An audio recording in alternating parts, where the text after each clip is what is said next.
کہ جب بھی پاکستان اور بھارت کے درمیان تعلق مذاکرات کا سلسلہ شروع ہوا ہے اس سے اچھے نتیجے نکلے ہیں. بہت سے سی بی ایمز ایسے ہیں جو کہ مذاکرات کے نتیجے میں سامنے آئے ہیں, چاہے وہ سیز فائر انڈرسٹینڈنگ ہو 2003 کی یا پر ابھی تو سیز فائر کا کوئی مطلب ہی نہیں ہے. ورتمان میں تو سیز فائر لگاتار وائلیٹ ہو رہی ہے. آپ کے حساب سے آپ کہہ رہے ہیں کہ آپ بات چیت چاہتے ہیں, لیکن فی الحال حقیقت یہ ہے کہ بات چیت پوری طریقے سے ٹوٹی ہوئی ہے, کوئی بات چیت خاص دو دیشوں کے بیچ میں ہو نہیں رہی.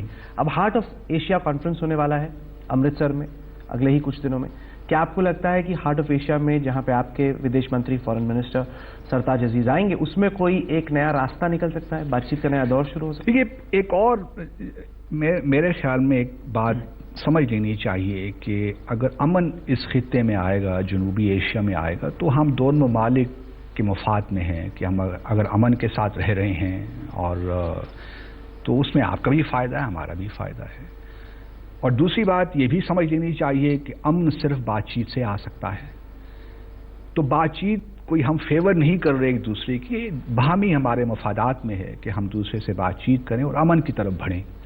اگر صرف مذاکرات سے ہی امن آ سکتا ہے تو پھر مذاکرات کا سلسلہ ہمارے نقطہ نظر سے شروع ہونا چاہیے اور انکنڈیشنلی ہونا چاہیے, کوئی پیشی شرائط نہیں ہونے چاہیے.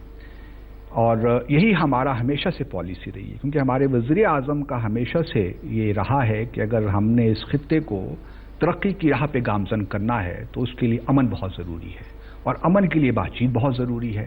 اب اگر آپ اس کو ڈیلے تو کر سکتے ہیں, ممکن ہے آپ 1 سال بات چیت نہ کریں, ہمارے دونوں ملک 2 سال بات چیت نہیں کریں, لیکن اگر ہم نے واقعی سنجیدگی کے ساتھ اپنے مسائل کو حل کرنا ہے تو بات چیت کے علاوہ اور کوئی راستہ نہیں ہے. کیا آپ کو لگتا ہے ہائی کمشنر صاحب کی جو ہارٹ آف ایشیا ڈائیلاگ ہونے والا ہے, حالانکہ وہ زیادہ تر تو افغانستان کو لے کے ہے, لیکن اس میں سمبھاونا ہے کہ بائی لیٹرلی بھی انڈیا اور پاکستان کے فارن منسٹرز کے بیچ میں بات چیت ہو سکتی ہے, کیا آپ کو لگتا ہے کہ وہاں پہ کوئی نیا راستہ نکل سکتا ہے؟ جس طرح آپ نے بالکل بجا فرمایا, ہارٹ آف ایشیا کی جو کانفرنس ہے افغانستان سے متعلق ہے اور افغانستان ہمارے لیے بڑی اہمیت کا حامل ہے. ہمارا جو ایک کردار ہے افغانستان کے حوالے سے, ہم چاہتے ہیں کہ افغانستان میں اسٹیبلٹی آئے, وہاں پہ اکنامک ریکنسٹرکشن ہو, ریوائول ہو, اس ہمارے اپنے مفاد میں بھی ہے. اگر افغانستان میں امن آتا ہے تو وہ پاکستان کا اس کو براہ راست فائدہ ملتا ہے. اب ہمارے ایڈوائزر صاحب یہاں تشریف لائیں گے, سشما سوراج صاحبہ اللہ تعالیٰ ان کو صحت دے, وہ نہیں جا رہی امرتسر کانفرنس میں, لیکن اگر بھارت کی طرف سے ہمیں کوئی مثبت تجویز ملتی ہے تو میں آپ کو یقین دلاتا ہوں کہ پاکستان اس کو پازیٹیولی کنسیڈر کرے گا. کیا اب تک کوئی بائی لیٹرل ڈائیلاگ کے لیے, کیونکہ اب یہ ہے کہ ہاتھ پہلے کون بڑھائے گا, ہاتھ پہلے کون بڑھائے گا, اس طرح کی استھتی ہو سکتی ہے, تو ایسے میں کیا اب تک کوئی اپروچ ہوا ہے کہ کیا بائی لیٹرلی کوئی بات چیت ہوگی دونوں دیشوں کے بیچ؟ جہاں تک مجھے معلوم ہے ایسی کوئی اپروچ کسی طرف سے ابھی تک نہیں ہوئی, لیکن جس سے میں نے پہلے عرض کیا, اگر بھارت بحیثیت میزبان کوئی پازیٹیو تجویز دے گا, مثبت تجویز دے گا, تو پاکستان اس کو پازیٹیولی کنسیڈر کرے گا. فی الحال جو شیڈیول ہم نے دیکھا ہے وہ یہ سجیسٹ کرتا ہے کہ سرتاج عزیز صاحب صبح آئیں گے اور شام کو چلے جائیں گے. جتنے بھی باقی کنٹریز کے فارن منسٹرز آ رہے ہیں وہ ایک رات پہلے آ رہے ہیں, رات کو ڈنر ہے جو انڈیا ہوسٹ کر رہا ہے. تو ایسے میں شیڈیول کو ہی دیکھ کے لگ رہا ہے کہ کہیں ایسا تو نہیں کہ کیول رسم ادائیگی کے لیے پاکستان کے جو فارن افیئرز ایڈوائزر ہیں وہ بھارت آ رہے ہیں. دیکھیے یہ بات نہیں ہے, میں دوبارہ آپ سے یہ عرض کروں کہ ان چیزوں کو زیادہ اہمیت نہیں دینی چاہیے. ٹھیک ہے وہ آئیں گے, افغانستان پہ کانفرنس ہے, ہم اپنی جو ہے ہماری کنٹریبیوشن وہ ہم کریں گے, اور اس کا جو مقصد ہے اس کانفرنس کا وہ اچیو ہو جانا چاہیے ہمارے حساب سے, اور وہ ہمارا پرائمری پرپز آبجیکٹو ہونا چاہیے. ضروری نہیں ہے کہ اب ہماری جو کاوشیں ہیں وہ امرتسر کی کانفرنس تک محدود ہو جائیں. اگر ہم نے باقی آگے بڑھنا ہے تو پاکستان کا ہائی کمیشن یہاں موجود ہے, بھارت کا ہائی کمیشن اسلام آباد میں موجود ہے, بہت کچھ ہو سکتا ہے سفارتی ذرائع کے حوالے سے بھی. کیا ضروری ہے کہ ہم امرتسر کانفرنس کا انتظار کریں اور تب تعلقات کو بہتر کریں؟ پاکستانی آرمی کے سپورٹ سے آتنکوادی انڈیا میں آئے اور ہمارے ایک جوان کا سر قتل کر کے لے گئے. یہ اب ہمیں نہیں معلوم, ہمارے پاس کوئی اس قسم کے نہ شواہد ہیں, اس قسم کی کوئی چیز ہے. ہمارا بڑا سمپل معاملہ ہے, ہم چاہتے ہیں کہ سیز فائر جو انڈرسٹینڈنگ ہے 2003 کو اس کو ہمیں ابائڈ کرنا چاہیے.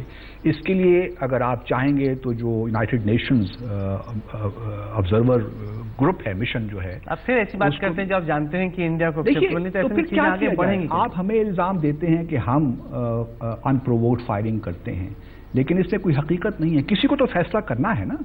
اگر آپ اسی طرح چلتے رہے کہ بھئی آپ ہمیں الزام دیں گے, ہم کہیں گے نہیں آپ شروع کرتے ہیں, تو کوئی چیز تو ہونی چاہیے, کوئی بیچ والا راستہ تو نکلنا چاہیے.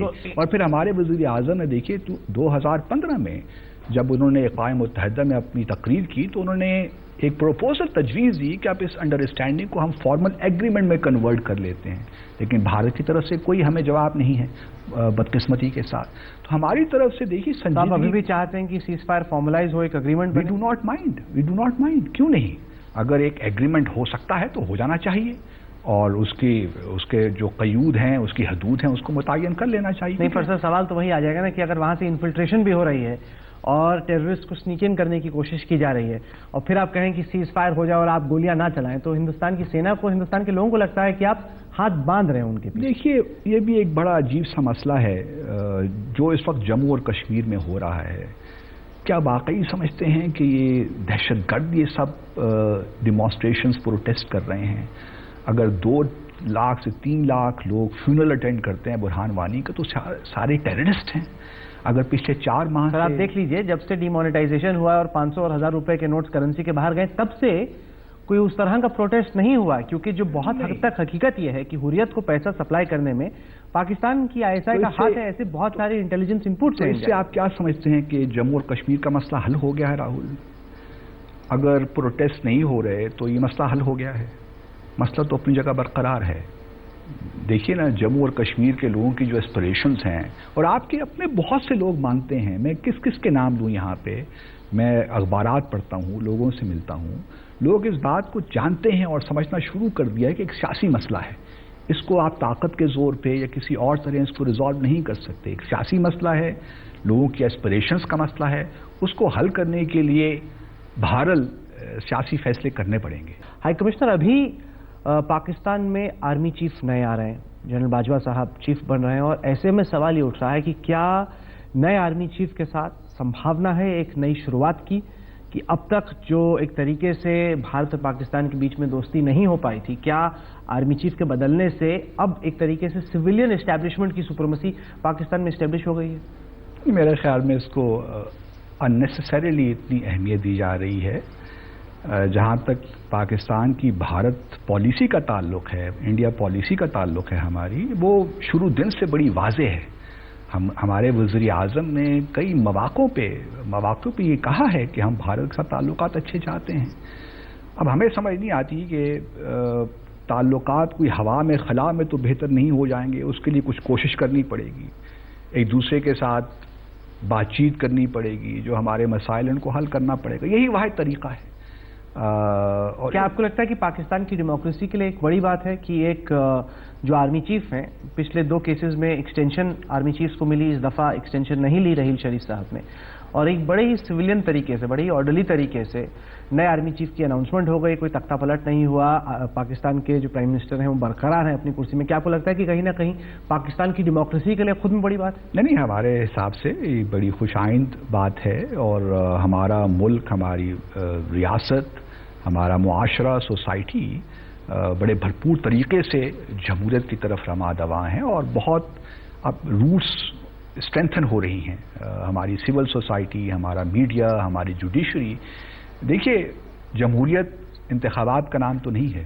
جمہوریت تو ایک پورا مزاج ہوتا ہے کسی معاشرے کا, اور مزاج وہ بن گیا ہے الحمدللہ, اور ہمیں یہ بڑی خوش آئند بات ہے. آپ کہہ رہے ہیں کہ مزاج بن گیا ہے, تو کیا آپ کی انڈرسٹینڈنگ ہے کہ آپ کے حساب سے کم پاکستان میں آگے چل کے تختہ پلٹ یعنی کو نہیں ہوگا, کیونکہ پچھلے 70 سال میں آدھا وقت پاکستان آرمی کی حکومت میں رہا ہے, کیا آپ کے حساب سے ڈیموکریسی اتنی اسٹرینتھن ہو چکی ہے؟ Definitely, that goes without seeing, اس میں تو کوئی شک ہی نہیں ہے.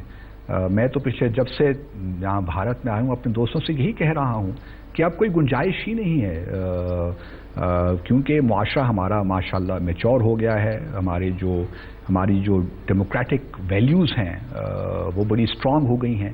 تو کوئی ممکن اس میں کوئی فائدہ بھی کسی کا نہیں ہے, کیونکہ پاکستان کی دیکھیے نا, ایک جمہوری عمل چل پڑا ہے اور تمام لوگ پارٹیسپیٹ کر رہے ہیں، چاہے وہ سیاسی زندگی ہو، اقتصادی زندگی ہو، تو میں نہیں سمجھتا کہ کوئی بھی گنجائش ہے.